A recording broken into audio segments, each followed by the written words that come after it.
ሬንጃችንን ለማግኘት ደግሞ እንደዚህ አይነት ጥያቄ ሲሰጠን የራሽናል ኤክስፕሬሽን እንደማለት ነው። በጣም ብዙ ቪዲዮዎች አሉኝ በራሽናል ኤክስፕሬሽን አሴምቶት፣ ቨርቲካል አሴምቶት፣ ሆሪዞንታል እና ኦብሊክ አሴምቶት ብዬ የሰራኋቸው ቪዲዮዎች አሉ። አሁን ግን መልሱን ብቻ ለመስራት ያህል ብዙ ዲቴል ውስጥ ሳልገባላችሁ ይሄኛው ቁጥር ነው። ከታች ያለው ደግሞ እንደዚህ ፋክተራይዝ አድርገን ማስቀመጥ የምንችለው ኳድራቲክ ነው። የዋይ ቫልዩ ወይም ሬንጅን ለማግኘት በአሴምቶታችን ነው የምንጠቀመው። ስለዚህ መጀመሪያ ምን እናደርጋለን? ፋክተራይዝ ስናደርግ እዚህ ጋር ኤክሳችን ምን መሆን የለበትም ብለናል። ዶሜናችን ላይ ሁሉንም ሪል ነምበር ሆኖ 2 እና 3 መሆን አይችልም። ለምን? ዲኖሚኔተራችን 0 ስለሚሆን እነዛን ኤክሳችን 2 ሲሆን ኤክሳችን 3 ሲሆን ብለን የምናሰምረው መስመር ምን ይባላል? ቨርቲካል አሴምቶት ይባላል። ስለዚህ እነዚህ ሁለቱ ቨርቲካል አሴምቶቶች ናቸው። ቨርቲካል አሴምቶት እንለዋለን፣ ይሄኛውንም ጨምሮ። ያ ማለት ነው የታችኛው 0 መሆን ስለሌለበት ግራፋችን እየተጠጋው እንደዚህ እየተጠጋው ይሄዳል እንጂ መስመሩን ክሮስ አድርጎ አይሄድም። በዚህም ሳይድ ደግሞ ግራፋችን እየተጠጋው ይሄዳል እንጂ ክሮስ አያደርገውም ለማለት ነው። ሆሪዞንታል ደግሞ አሴምቶት የምንለው ምንድነው? ለማንኛውም እንደዚህ አይነት ፈንክሽኖች 0 መሆን ለማይችሉ ፈንክሽኖች እዚህ ጋር ያለው ይሄ መስመር ሆሪዞንታል አሴምቶታችን ነው። አስ ዊ ጎ ቱ ኢንፊኒቲ እንደዚህ እየተጠጋ ነው አሴምቶታችንን እንሄዳለን እንጂ ክሮስ አናደርገውም። በዚህም በኩል በኔጌቲቭ ኢንፊኒቲ እየቀጠልን ብንሄድ እንደዚህ እንጠጋዋለን ለማለት ነው። ይሄንን መስመር እየተጠጋን እንሄዳለን። 0 ግን መቼም አይሆንም እንደማለት ነው። ስለዚህ ይሄንን መስመር ክሮስ አድርገን የምንሄድበት አጋጣሚ የለም። ይሄንን ሆሪዞንታል አሴምቶት ክሮስ ማናደርገው ከሆነና ይሄ ፈንክሽን 0 መቼውም የማይሆን ከሆነ የሚሆነው እዚህ ጋር በዚህ በኩል እንደዚህ ልንጠጋው እንችላለን። ከዛ እየቀረበ መጥቶ ይታጠፋል እንጂ ይሄንን ክሮስ አድርጎ አይሄድም። ወይም ደግሞ እንደዚህ ተገልብጦ በታች በኩል በዚህ በኩል እየተጠጋ ከዛ የሆነ ቦታ ታጥፎ እንደዚህ የሚሄድ ግራፍ ነው የሚሆነው። ስለዚህ ስቴፓችን ምንድነው? ሬንጃችንን ለማግኘት መጀመሪያ እነዚህን ፋክተራይዝ እናደርጋለን። ከዛ ቨርቲካል አሴምቶቶቻችንን እናሰምራለን። የላይኛው ፓርት 0 መሆን ይችላል ወይ ብለን ቼክ እናደርጋለን። የላይኛው 0 የማይሆን ከሆነ ሆሪዞንታል አሴምቶታችን ኤክስ አክሲስ ነው። ከዛ በኋላ ሊሆን የሚችለው ግራፋችን እንደዚህ አሴምቶታችን እየተጠጋ ይሄንን ደግሞ ክሮስ ሳያደርግ የሚሄድ መስመር ነው።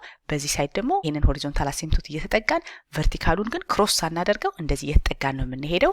መሀል ላይ ደግሞ 0 ስለማይሆን ኤክስ አክሲስን ክሮስ አድርገን መሄድ ስለማንችል ወይ እንደዚህ ነው የሚሆነው ወይ እንደዚህ ነው የሚሆነው ብለን በቃ ኬዞቻችንን ካስቀመጥን በኋላ የትኛው ነው ከሁለት አንዱ የሚለውን የምንለየው ቴስት ፖይንት በማስገባት ነው። ለምሳሌ እዚህ ጋር ኤክስ ቫልዩ የሆነ ቁጥር እንወስዳለን የሚመቸንን። ለምሳሌ 0 ብንወስድና እዚህ ፈንክሽኑ 0 ስናስገባ ፖዚቲቭ ከሰጠን የላይኛው ነው ማለት ነው፣ ኔጌቲቭ ከሰጠን ከታች ያለው ነው ማለት ነው ብለን በዚህ መልኩ እንመርጣለን።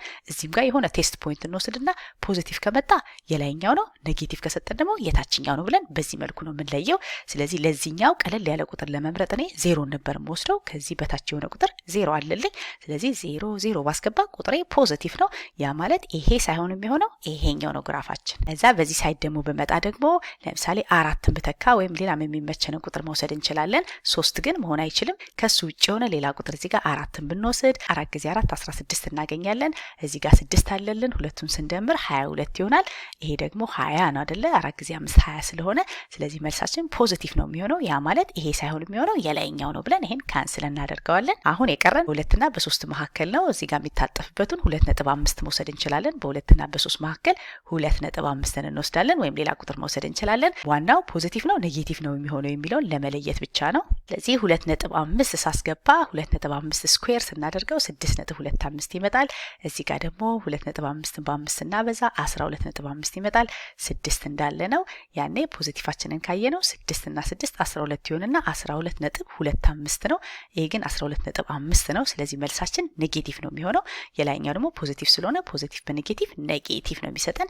ያኔ ይሄ ሳይሆን የሚሆነው እንደዚህ አይነት ነው የሚሆነው ብለን ይሄን ካንስል እናደርገዋለን። አሁን እንደምታዩት ዋያችን እዚህ ጋር በዚህ ሳይድ የፈለገውን ዋይ መውሰድ እንችላለን። ፖዚቲቭ 0 ግን መሆን አይችልም። እዚህም ጋር ደግሞ ዋያችን ከ0 በላይ ነው። ይሄንን 0 ግን አይሆንም።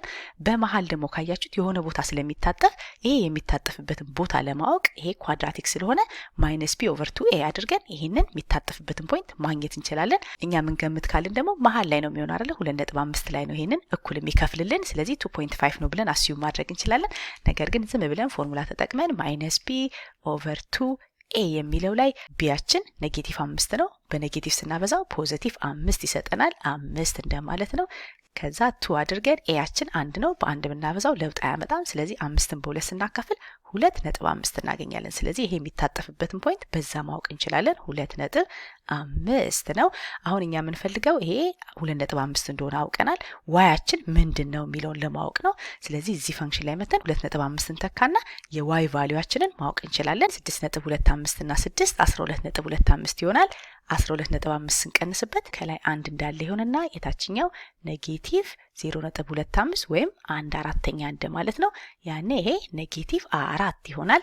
ስለዚህ የዋይ ቫልዩአችን እዚህ ጋር የሚሆነው ኔጌቲቭ 4 ነው ማለት ነው። ስለዚህ ሬንጃችን የሚሆነው የዋይ ቫልዩአችን ማለት ነው ከኔጌቲቭ ኢንፊኒቲ ወደ ላይ መተን ኔጌቲቭ 4 ላይ ነው ማክሲመማችን። ከኔጌቲቭ ኢንፊኒቲ እስከ ኔጌቲቭ 4 ኔጌቲቭ 4ንም ጨምሮ ለማለት የምንጠቀመው እዚህ ጋር ብራኬት ነው። ኔጌቲቭ 4ም መሆን ይችላል አይደለ? ስለዚህ ይሄንን ብራኬት ነው የምናደርገው። የኢንፊኒቲ ግን ባይ ኮንቬንሽን ከርቭን ነው የምንጠቀመው። ስለዚህ ከኔጌቲቭ ኢንፊኒቲ እስከ ኔጌቲቭ 4 ኔጌቲቭ 4ንም ጨምሮ ከዛ ደግሞ ከዜሮ ዜሮን ሳይጨምር ከዜሮ ወደ ኢንፊኒቲ አድርገን በዚህ መልኩ እናስቀምጣለን። ከፈለግን እዚህ ጋር በኤክስ እንዳልነው ለዶሜናችን ሬንጃችንን ዋይ ነው የምንለው። ከዛ ኔጌቲቭ ኢንፊኒቲ ኤስ ሌዛን ብለን መሀል ያሉት ቁጥሮችን ዋይ ነው የምንላቸው የዋይ ቫልዩ ስለሆነ ዋይ ኤንድ ዋይ ኤስ ሌዛን ኦር ኢኳል ቱ ኔጌቲቭ 4 እንደማለት ነው። ይሄኛው ደግሞ 0 ኤስ ሌዛን ዜሮን ሳንጨምር ለማለት ነው። ኦር ኢኳል ቱ አናደርግም። ዋይ ኤንድ ዋይ ኢዝ ሌዛን ኢንፊኒቲ አድርገን በዚህ መልኩ ማስቀመጥ እንችላለን።